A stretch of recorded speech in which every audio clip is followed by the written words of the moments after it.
দেখো বন্ধুরা, মটরের রেসিপিটা আমার হয়ে গেল ঘরে থাকা কিছু উপকরণ দিয়ে, খুব সহজ পদ্ধতিতে। আর বাচ্চারা তো খুবই পছন্দ করবে খেতে। একবার তোমরা বাড়িতে বানাতে পারো। নমস্কার বন্ধুরা, আমি কাকুলি কিচেন হাউসে সবাইকে স্বাগত জানিয়ে প্রতিদিনকার মতো তোমাদের কাছে নতুন রেসিপি নিয়ে চলে এসেছি। তো আজকে রেসিপি আশা করি ভালো লাগবে। আজকে আমি তোমাদের একটা মটরের দুর্দান্ত স্বাদের রেসিপি করে দেখাবো। তা তোমরা প্রথম থেকে শেষ অবধি সাথে থাকো। দেখো, এখানে আমি 300 গ্রাম মতো কিন্তু সে সাদা মটরটা নিয়েছিলাম। 4 ঘন্টা আগে ভিজিয়ে রেখেছি। দিয়ে আমি একটু লবণ আর হলুদ দিয়ে কিন্তু একটু সেদ্ধ করে নিয়েছি। তোমরা দেখলে বুঝতে পারবে ভেঙে যাচ্ছে।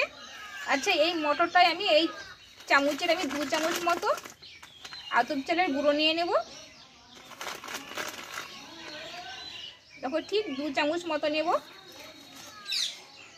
আর এখানে নিব 2 চামচ মতো বেসন।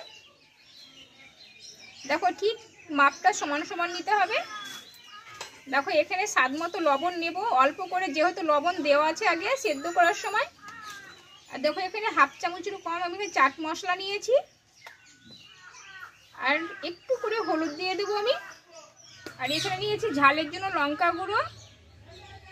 আর এখানে নিয়েছি একটু বেকিং সোডা। দিয়ে সবগুলো একসঙ্গে ভালোভাবে মিশিয়ে নেব।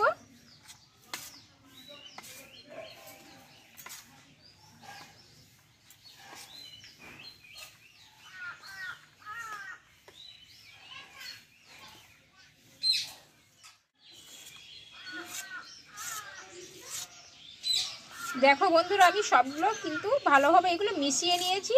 তোমরা মাপটা সমান সমান রাখবে, চালের গুঁড়ো আর বেসনটা।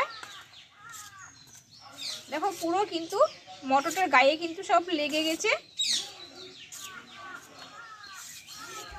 দেখো, সবগুলো আমার হয়ে গেছে। এবার চলো উনুনটাকে ধরিয়ে নেব আমি।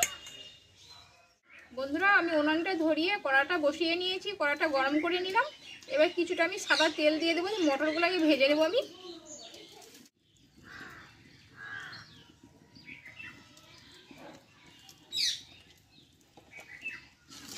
দেখো, তেলটা একটু গরম করে নেব। দেখো, তেলটা কিন্তু গরম হয়ে গেছে। আর এখানে আমি 1 চামচ করে আমি নিয়েছি, দিয়ে দেবো। দেখো, এখন জোড়া লেগে থাকলেও পরে আমি কিন্তু এগুলো ছাড়িয়ে নেব যেহেতু।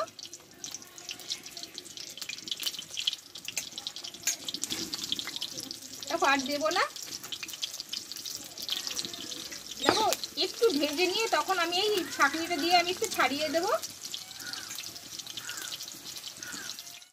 দেখো, অর্ধেকটা কিন্তু ভাজা হয়ে গেছে। এইবার আমি একটু এই ছাঁকনিখান দিয়ে এভাবে ভেঙে দেবো। তাহলে কি হবে, জোড়াগুলো ছেড়ে যাবে। এগুলো মটরগুলো কিন্তু পুরো একটা একটা হয়ে যাবে।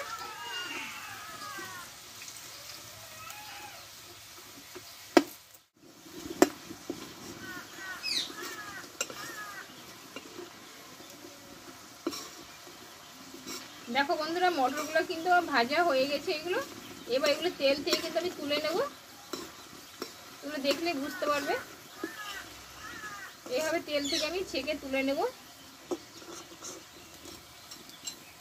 কেমন আওয়াজ দেখো।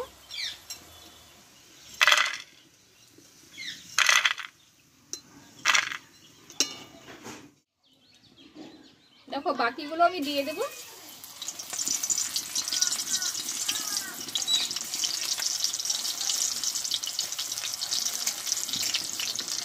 দেখো, এগুলো মোট আমি 3 বারে ভেজে নেব।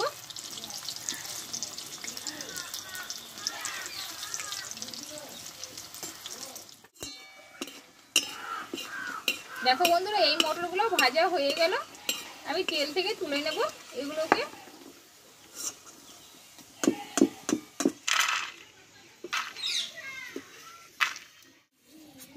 দেখো বন্ধুরা, এই মটরগুলো ভেজে নেব আমি।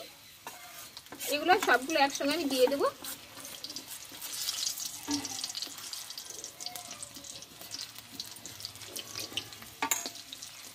একটু এগুলো আমি ছাড়িয়ে দেবো।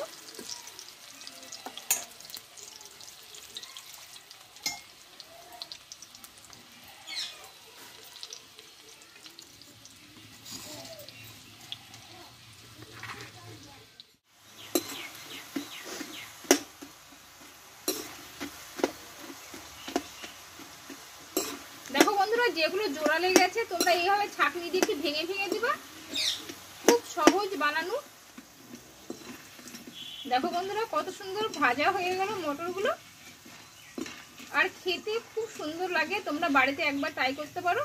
দেখো কত সুন্দর আওয়াজ, একদম পারফেক্ট যেটা আমরা বাজারে কিনে খাই, অতি কম বাসে টেনে যেটা আমরা পাই সেইটাই একদম পারফেক্ট ভাবে বাড়িতে তৈরি করা হয়ে গেল।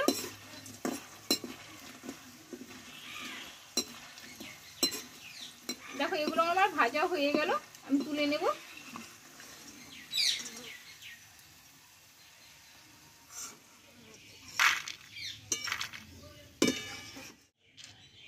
দেখো বন্ধুরা ভাজার পরে যেগুলো এইভাবে জোড়া লেগে আছে তোমরা কিন্তু এইভাবে হাত দিয়ে ছাড়িয়ে দিতে পারো। আর কত সুন্দর আওয়াজ দেখো, তোমরা দেখলে বুঝতে পারবে। আর কতটা মুচমুচে দেখো, একদম হাতে কিন্তু গুঁড়ো হয়ে যাচ্ছে। বন্ধুরা তাহলে মটরের মুখরোচক রেসিপিটা আমার হয়ে গেল, খুব সহজ বানানো। তা তোমরা একবার বাড়িতে বানিয়ে দেখতে পারো। ছোট থেকে বড় আশা করি সবাই ভালোবাসবে খেতে। আর বানিয়ে আমাকে কমেন্টে জানাবে কেমন লেগেছে খেতে। ভালো লাগলে একটা লাইক করে দিও, আর বন্ধুদের কাছে শেয়ার করে দিও। আবার পরে তোমাদের কাছে নতুন রেসিপি নিয়ে আসবো। ভালো থেকো, সুস্থ থেকো, টাটা।